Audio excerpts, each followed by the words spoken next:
Voy a dar presentación a nuestro ponente para esta conferencia principal y al término daré algunas nuevas indicaciones para lo que continúa de este congreso. Tenemos como colegio el placer de contar con la presencia de un doctor. Él es médico. Su nombre es David Angulo Cárdenas. Él es médico gineco-obstetra. Él ha sido jefe del servicio de gineco-obstetra de E-Salud en la ciudad de Huancayo. Él es además profesor en medicina humana en pregrado y en posgrado. No es una charla ocupacional, por supuesto, y aquí viene su experiencia también con familias, porque él es un consejero matrimonial. Y para muchos nos va a generar una grata sorpresa, pero él, como parte de su formación, él es un médico voluntario entre los refugiados en el Medio Oriente, en los países de Jordania y Siria, y además es un misionero bivocional. Vamos a recibir con un fuerte voto de aplausos a nuestro invitado.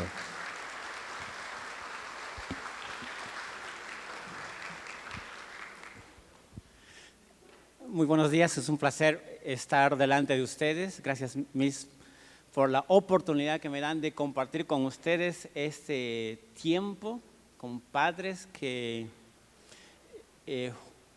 junto con los que tenemos niños estamos con la responsabilidad de formar el carácter de los líderes de un tiempo que ni usted ni yo conocemos cómo va a ser, ¿cierto? No sabemos cómo será el ambiente laboral en los próximos 20, 30 años. Podemos aproximarnos a las tendencias de cómo será el ambiente laboral, pero imagínense cómo será la vida familiar, cómo serán los vínculos entre amigos, cómo serán los amigos de nuestros hijos de aquí a 15, 20, 30 años, cuando usted y yo ya no estemos con ellos.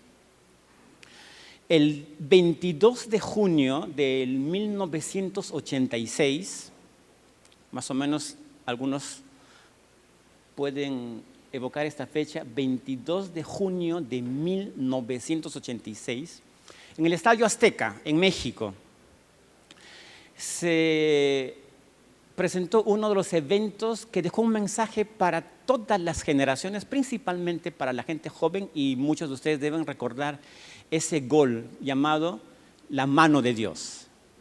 ¿Recuerdan? Cuando un latinoamericano mete el gol con la mano y fue ovacionado por todo el mundo, principalmente por nosotros los latinos. Y dejó un mensaje muy claro, que para alcanzar los objetivos no importan los medios. Y eso ha marcado toda una generación. El 25 de septiembre del 2012 ocurre un hecho muy semejante. En la Liga Italiana de Fútbol, un jugador alemán, bueno, mete un gol con la mano. Pero la diferencia es que él reconoce que fue con la mano. El árbitro anula el gol y al final de los 90 minutos su equipo pierde el partido. Pero fue ovacionado y dejó también un mensaje muy claro en su generación. De eso se trata la reunión del día de hoy, el carácter. ¿Qué es el carácter? Parece que en algún momento de nuestras vidas perdimos la visión de lo que es educar a las personas. Por definición, muchos de ustedes deben saber que la palabra educar viene de un verbo que significa sacar de adentro. Educar es eso, sacar de adentro, no llenar un cubo con conocimiento. Educar significa sacar esa luz y exponerla, eso es educar. Pero en algún momento nosotros hemos perdido la visión de lo que es formar el carácter de nuestros hijos.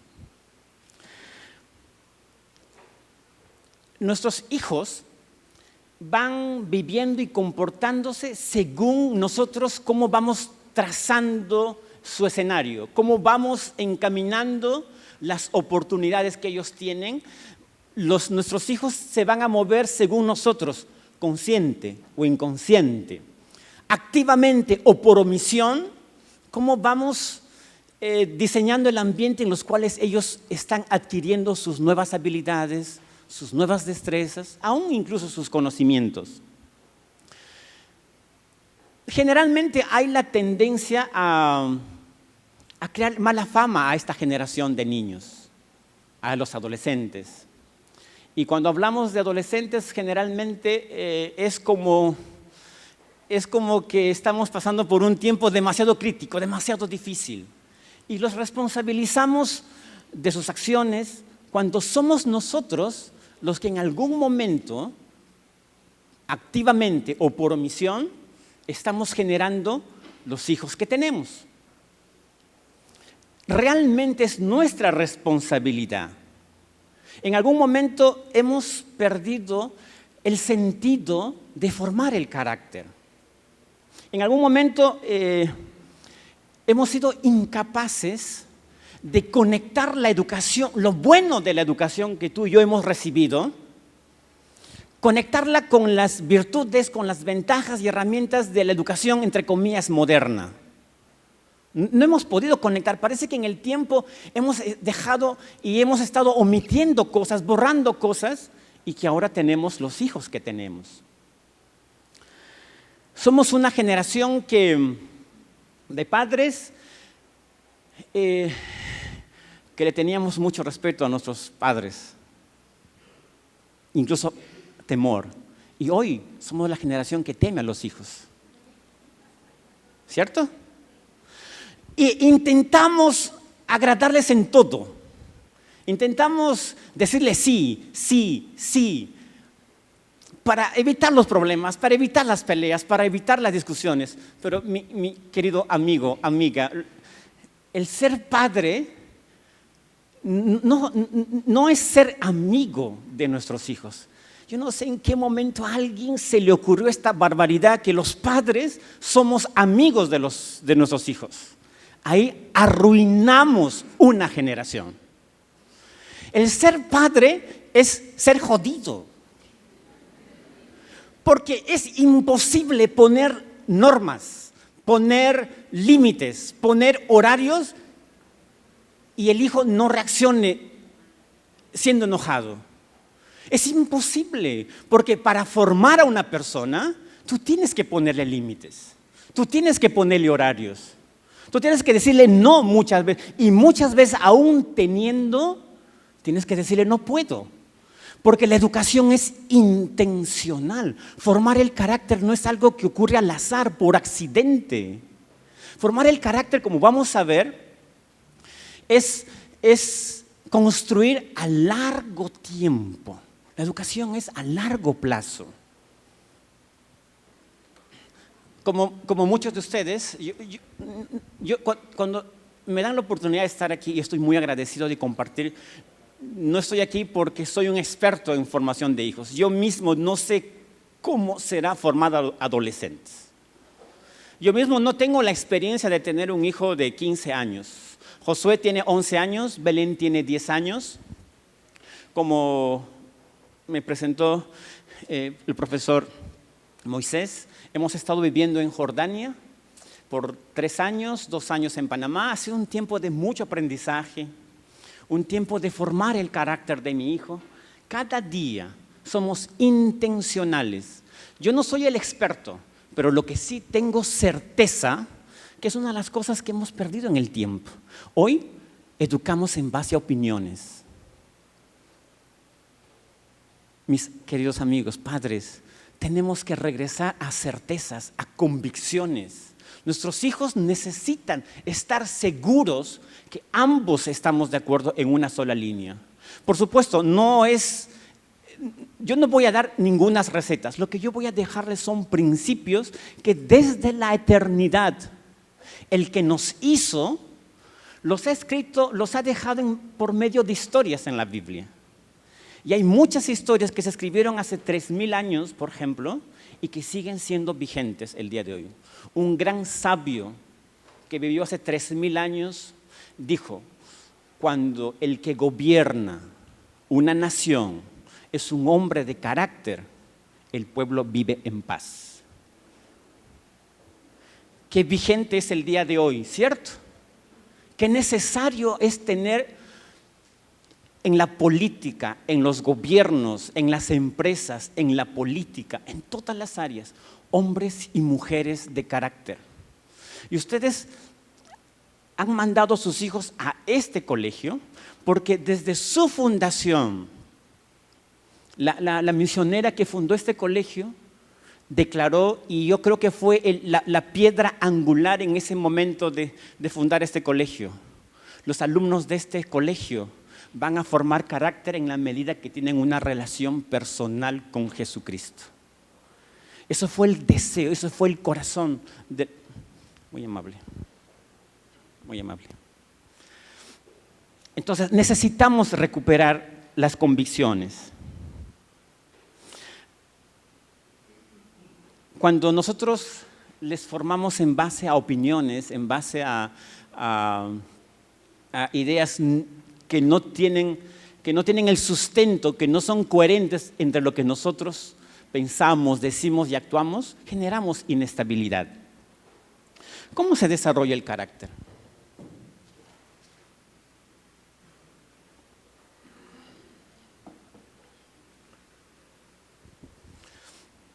Nosotros necesitamos romper algunos paradigmas. Tenemos que comenzar con esto, romper algunos paradigmas.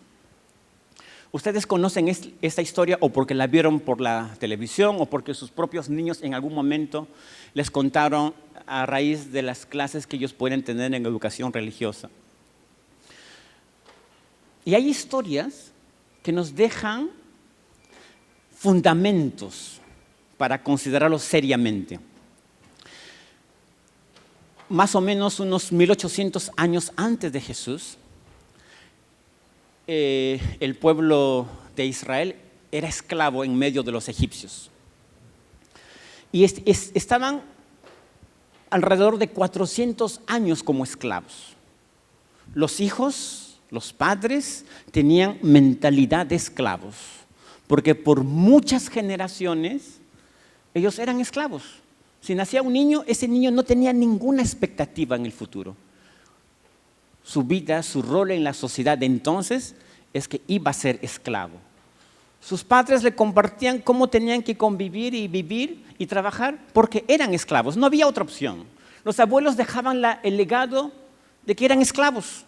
Nacían para ser esclavos, 400 años con la mentalidad de esclavos. Y cuando Dios decide cumplir la promesa que a ellos les había dado, hay una promesa para sus hijos también. Cuando ellos eran esclavos y Dios va a ejecutar el plan finalmente, le dice a Moisés: Moisés, saca a mi pueblo al desierto por 3 días para adorar y luego van a regresar. Dios tenía un plan para el pueblo de Israel. Y aquí viene el principio. El deseo de Dios era que este pueblo pueda disfrutar de todas las cosas que Dios había preparado para esta nación. Pero ellos tenían mentalidad de esclavos. Es imposible disfrutar de las cosas que tus hijos tienen si ellos no cambian de paradigma. Si tú no cambias de paradigma. Estamos hablando de carácter, de la formación del carácter de nuestros hijos. Pero déjame decirte, si estamos pensando en formar el carácter de nuestros hijos, primeramente tú y yo tenemos que trabajar en nuestro propio carácter. Hoy vamos a recordar y aprender, porque yo sé que muchas cosas de las que yo comparto con ustedes, ustedes las saben. Hoy hay infinidad de talleres de liderazgo. Hoy hay infinidad de oportunidades de capacitarse en esos asuntos. Y muchos de ustedes sí son verdaderamente expertos en liderazgo y en carácter. Pero yo quiero dejar con ustedes unos principios que Dios usó para cambiar el carácter de toda una nación. Luego veremos el ejemplo de algunas personas que también tuvieron que cambiar su carácter. Miren, eran una nación con mentalidad de esclavos, pero antes de alcanzar su meta, antes de alcanzar su plenitud de desarrollo, antes de que se manifieste todo lo que era este pueblo especial, Dios tenía que cambiar el carácter. Y lo primero que hizo Dios era El plan era eso, porque no se llegó a cumplir. Miren, hay cosas que Dios tiene para nuestros hijos, pero no se van a cumplir si es que no cambiamos algunos paradigmas.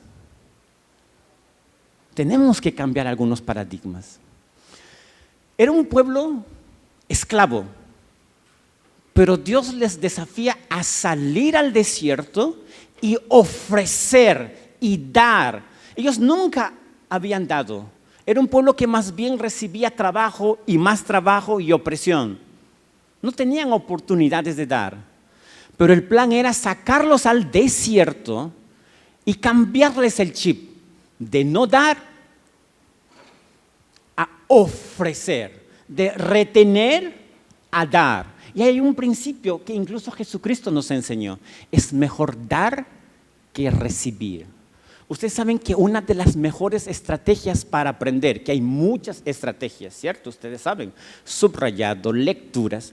Una de las estrategias más efectivas para aprender es enseñar.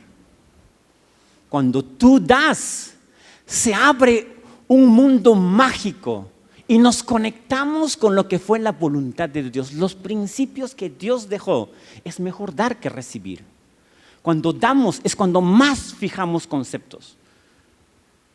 Hablaremos, por ejemplo, que el año 1996, por accidente, en un laboratorio italiano, se descubrieron las neuronas espejo. ¿Escucharon alguna vez de las neuronas espejo? Las neuronas espejo son células neuronales que se activan, se conectan, se prenden cuando ve a otra persona hacer algo. Y es como que esa persona, sin hacer nada, solo por observar a los otros, se activan esas neuronas. Qué importante ahora, queridos padres, es que tú expongas a tus hijos a buenas conexiones, a buenos amigos, a oportunidades de aprendizaje. Tienes que cuidar con quién se conecta, con quién hace amigos, porque está aprendiendo. La ciencia lo está demostrando. ¿Cómo expones a tus hijos? ¿Qué le expones? ¿Le expones violencias en casa? Su cerebrito está aprendiendo. Sus neuronas de espejo están comenzando a hacer conexiones y aprendiendo que eso es algo que tengo que aprender. Tú le expones experiencias pedagógicas interesantes, sin que ellos hagan, pero cuando ven con atención, sus neuronas de espejo se activan y comienzan a establecer conexiones de nuevos aprendizajes significativos. Fue un hallazgo por accidente cuando estudiaban monos. La cosa que estaban estudiando el comportamiento de unos monos y luego lo confirmaron ya en personas. Entonces, es necesario cambiar algunos paradigmas. Cada uno de nuestros niños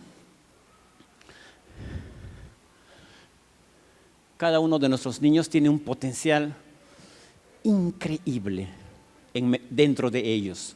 Yo les decía que educar es sacar de adentro. Dentro de cada uno de sus niños hay aptitudes, hay fuerza, hay talentos. Es todo un mundo por sacar, por descubrir y hacerlos brillar. Cada vez que dejo a mi niño en la escuela, le digo: hija, brilla, hijo, muestra lo que hay en tu corazón. Cuando dejo a mi hijo en el colegio, hijo, hoy es tu día para brillar, hoy es tu día para que tú saques ese corazón que tú tienes.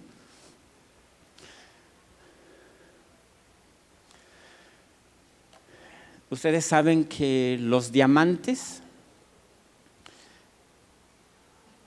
son formados bajo dos circunstancias: el carbono, pero sujeto a presión, y al tiempo. Y es un principio que la naturaleza nos deja para relucir los diamantes que hay en el corazón de tu hijo. Necesita tiempo y necesita presión.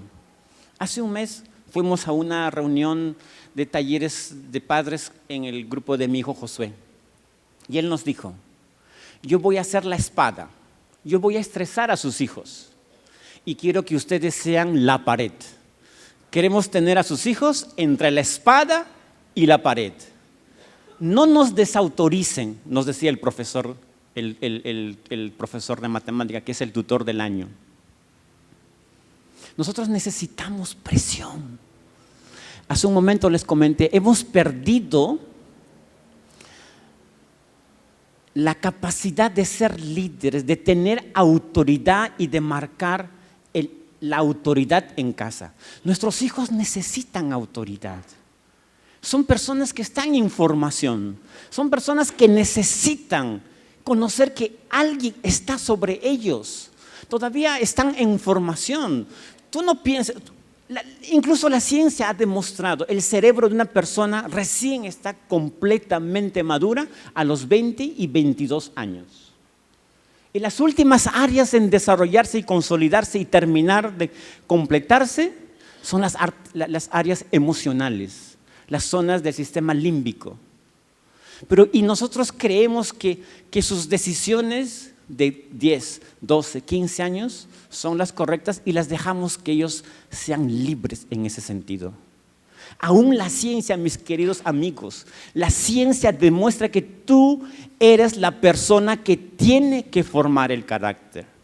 Los colegios nos van a ayudar, el mejor colegio del mundo va a ayudar, pero quien forma el carácter, quien forma el destino de nuestros hijos, no es el intelecto, no es el conocimiento que ellos tienen. Yo no digo que no es importante, cada uno de ustedes seguramente tienen la experiencia de que nos hemos quemado las pestañas, entre comillas, para alcanzar lo que tenemos ahora. Pero después de todo, no es el talento, no es el intelecto lo que hace que la gente tenga éxito.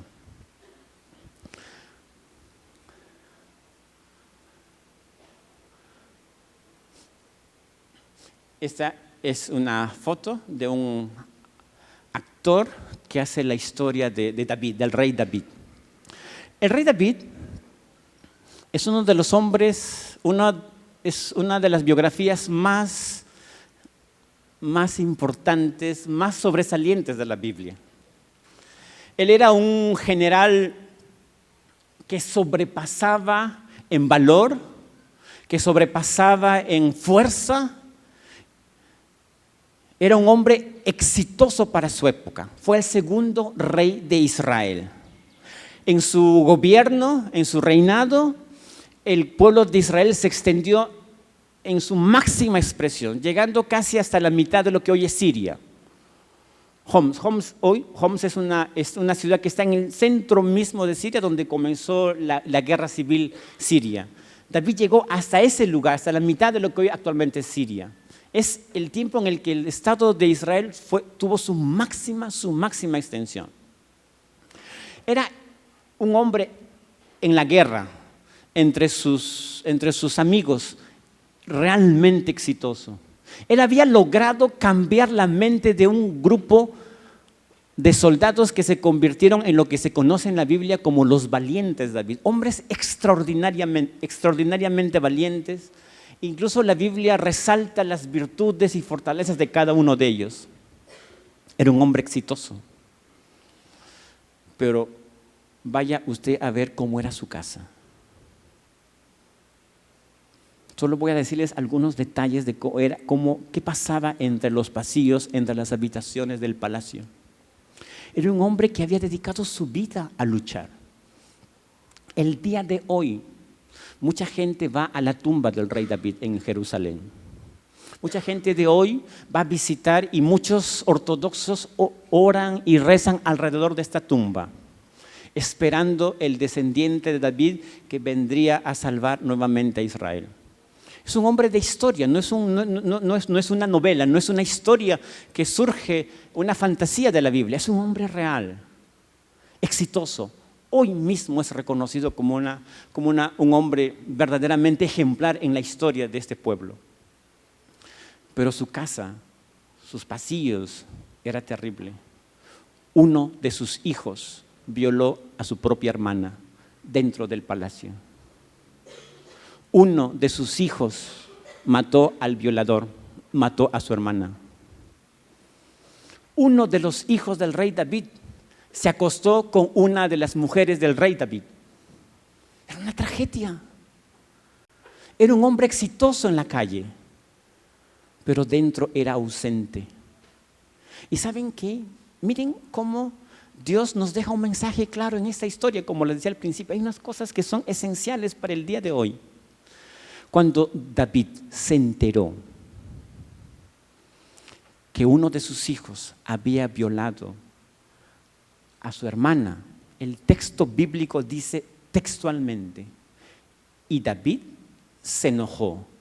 Punto. Y continúa otra historia. Un hombre incapaz de tomar decisiones sobre la vida de sus hijos. Solo se enojó, solo se molestó, pero no tomó decisiones.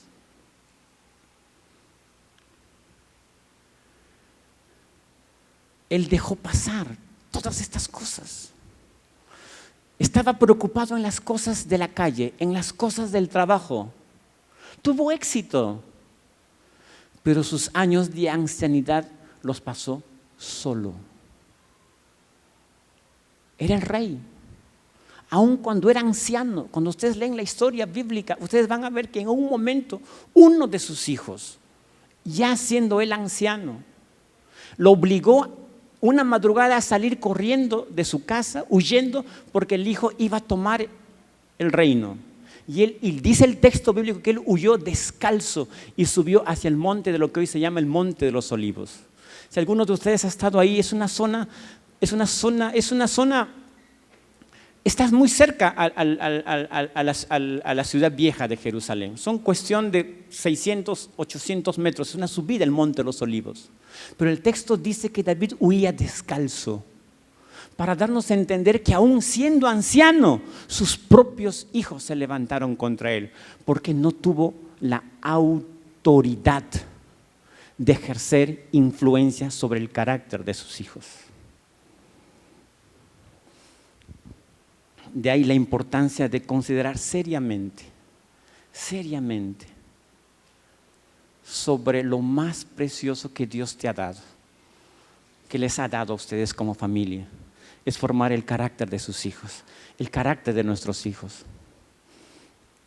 ¿Qué principios yo les traigo? Yo quiero compartir con ustedes con relación a la formación del carácter. Y antes de eso quiero ilustrar con una historia que tal vez ustedes ya conocen, porque es una película que refleja y narra la historia del profesor Benjamin Carson. En Detroit, en los años 1951, nace en una familia de color un niño cuyo padre abandonó la familia por la crisis económica.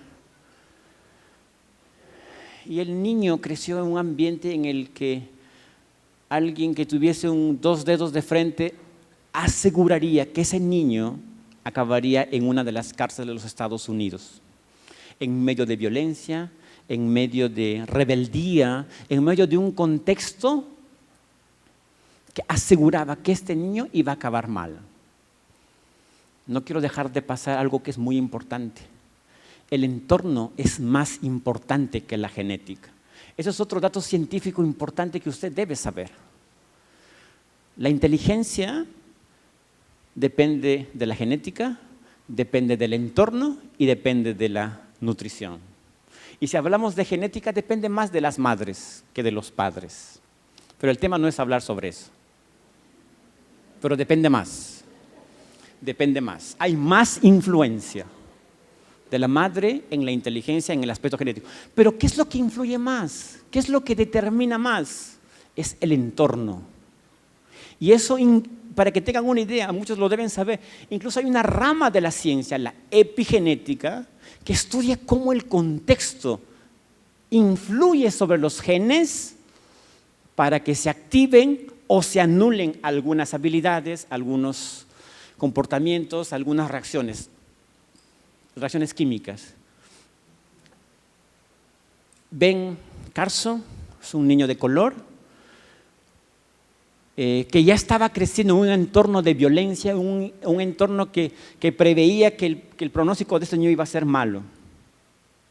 En el año 1987, Ben Carson, el profesor Ben Carson, logra hacer la primera cirugía exitosa de separación de siameses conectados por el cerebro. Pero ese logro fue porque su madre tuvo la capacidad, la intuición, el discernimiento, la atención para ver que en el corazón de ese niño habían aptitudes, había un potencial. Ningún niño puede ser, se me fue la palabra, puede ser catalogado como que es imposible. No olvides que tus hijos, tus hijas han sido creados a la imagen de Dios. Y si somos creados a la imagen de Dios, es porque en nosotros Dios ha depositado potenciales. No hay límites, aún para esos niños que parece que no tienen posibilidades. Somos imagen de Dios. Y si somos imagen de Dios, hay dentro de nosotros un fuego por encender. Hay un fuego por descubrir. La madre de Ben Carson tomó algunas decisiones. Nada de televisión.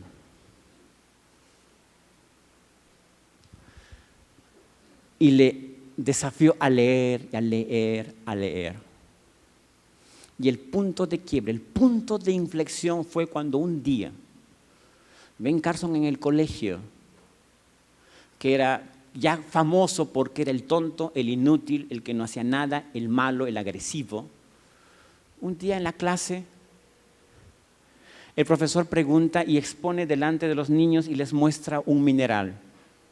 Nadie sabía el nombre del mineral. Pero Ben Carson, que ya había entrado a ese proceso de formación de carácter, con temor, porque era el tonto de la clase, levanta la mano.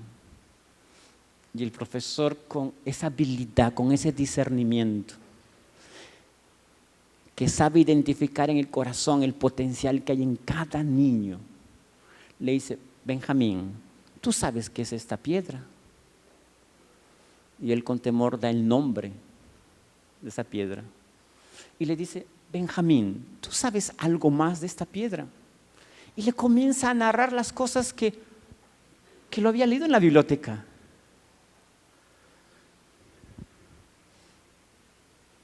Pudo sacar, porque eso es educación. Tercera vez que les digo, es sacar de adentro. No es llenar una vasija, no es llenar una canasta de información, es sacar lo que ya hay, lo que Dios ya puso en el corazón de tus hijos. Yo vengo a decirte, mi querido padre, yo vengo a decirte y animarte que en el corazón de tu hijo hay un potencial inimaginable. Ahora entiendes por qué este colegio tiene las cosas claras. Es formar líderes con carácter cristiano. Porque hace 3000 años ese sabio Salomón dijo: si un hombre de carácter gobierna una nación, el pueblo estará en paz.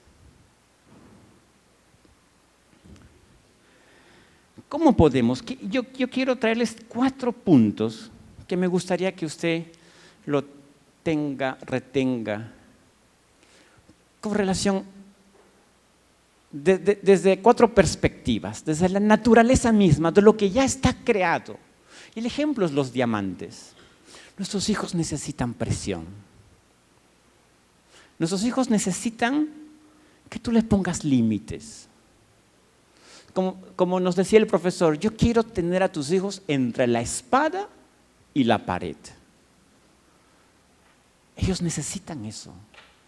Es imposible formar el carácter si es que no le ponemos autoridad y límites, porque son niños. porque son adolescentes. Recién a los 22 años el cerebro es completamente terminado. Necesitan la naturaleza, necesitan tiempo y presión. Tú tienes que ser intencional, como decía nuestra directora. Hay que ser intencional, perseverante. Este es un asunto que demora toda la vida. La educación no es un asunto temporal, es a largo tiempo. Lo que tú le enseñas no es para que lo use mañana o el siguiente año, no. Lo que tú y yo le transmitimos con relación al sexo, con relación al trabajo en equipo, con relación al dinero, es para que le sea útil cuando él tenga 25, 30 años, cuando ya tú no estés con él. Porque si tú no formas su carácter, el sistema que vivimos va a formar su carácter. No puedes darle lo que él no necesita. Hoy muchos niños tienen celulares que son más caros que el sueldo mínimo de nuestro país. Tienen cosas que no lo necesitan. No saben el valor, lo que cuesta ganarse 10 soles. Conocen los precios, ellos conocen muy bien los precios. Pero ya tienen cosas que no lo necesitan. Estamos enseñándoles que las personas valen por lo que tienen, no por lo que son.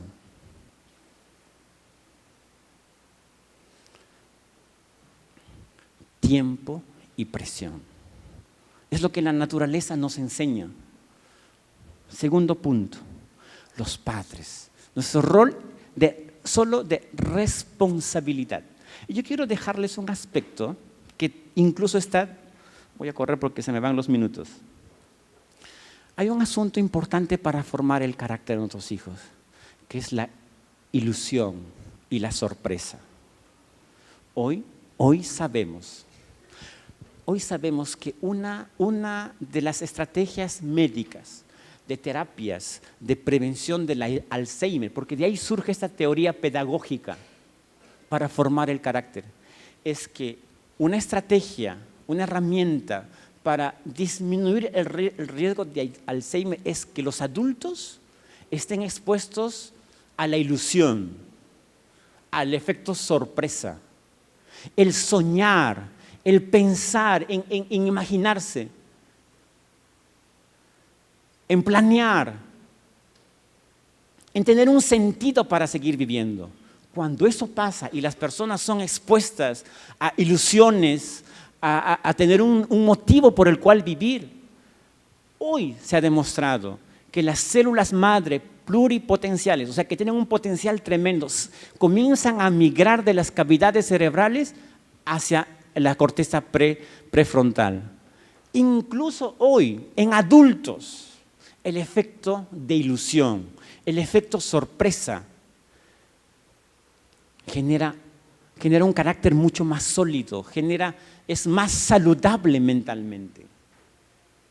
¿Y quién puede ilusionar a sus hijos si no eres tú? ¿Quién puede darle esas sorpresas agradables a nuestros muchachos si no el padre? Comparte con él sueños, planifica para el siguiente año, planifica para los siguientes 2 años. Emociónalo, camina con él, construye, planifica, vive. Vamos a hacer en 2 años esto. No le digas si Dios quiere, porque Dios quiere.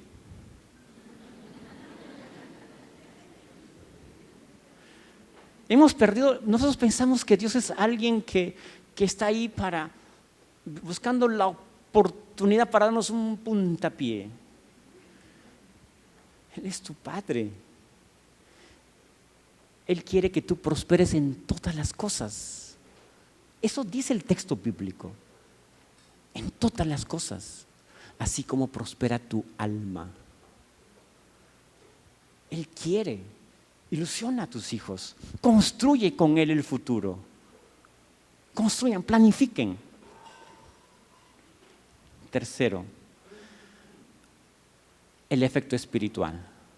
¿Y cuál es el efecto espiritual? la fe. ¿Qué es la fe?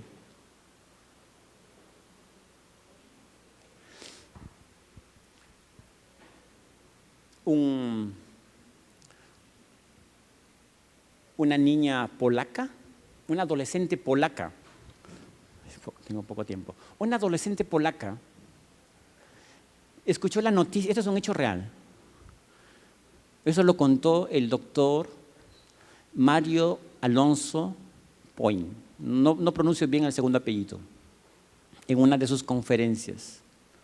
Una niña polaca recibió la noticia por medio del periódico, eso ocurrió como hace 30, 40 años, que iba a llegar una niña que tenía talento para la música.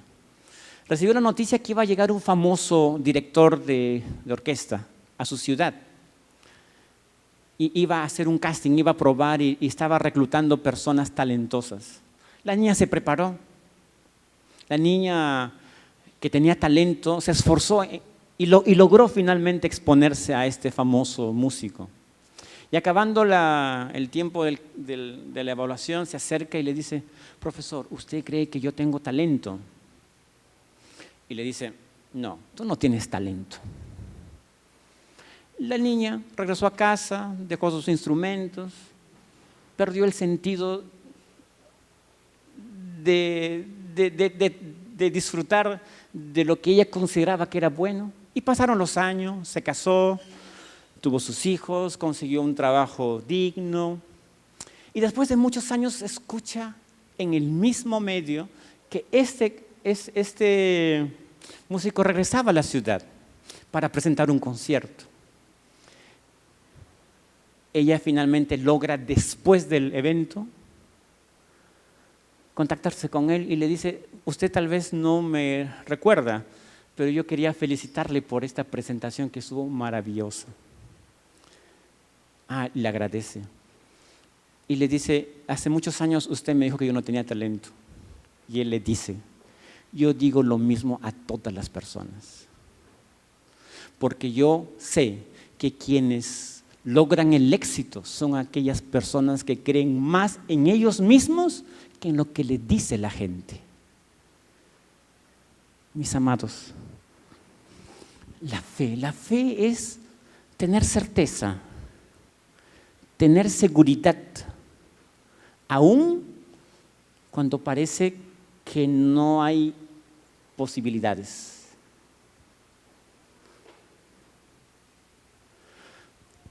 En tus hijos hay talentos, hay aptitudes, hay un potencial inimaginable. Ayúdalos a descubrir. Y finalmente, el lenguaje. Una de las áreas del cerebro que se activan cuando uno tiene miedo es las amígdalas. Las amígdalas cerebrales son unos núcleos en el cerebro que se activan cuando estamos expuestos al estrés. Y cuando se activan las amígdalas, se bloquean las conexiones que salen de la corteza prefrontal. ¿Qué es la corteza prefrontal? Aquella área del ser humano que nos permite tomar decisiones, que nos permite planificar, que nos permite identificar y ver las salidas a los problemas. Una de las herramientas más útiles para activar la amígdala, por lo tanto, generar miedo, son las palabras. ¿Qué palabras usas delante de tus hijos? ¿Qué palabra le dices a tu esposo, a tu esposa? Y más aún, ¿qué palabras tú le dices a tu hijo? Es el lenguaje, son las palabras. Incluso este sabio que le decía a Salomón y otros personajes en el Nuevo Testamento dicen que la palabra tiene poder. Lo que hoy los científicos, los neurólogos, los psiquiatras están descubriendo por medio de las resonancias, por medio de muchas estrategias, es que las palabras tienen poder. Escritas hace más de 3000 años. Apóyate. Lee con ellos el libro de Proverbios.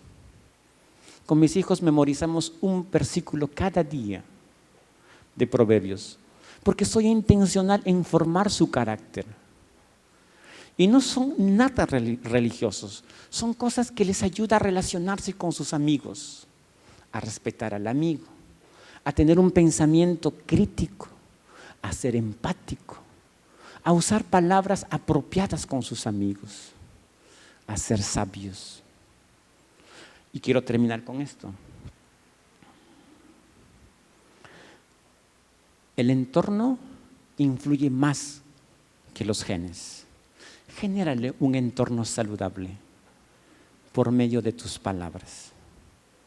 Que sea este libro de Proverbios su guía para ser alumnos, para ser hijos y cuando les toque ser padres o ser madres. Y la Biblia dice que si tú confías en Dios, tú no vas a ser avergonzado. Que el Señor les bendiga.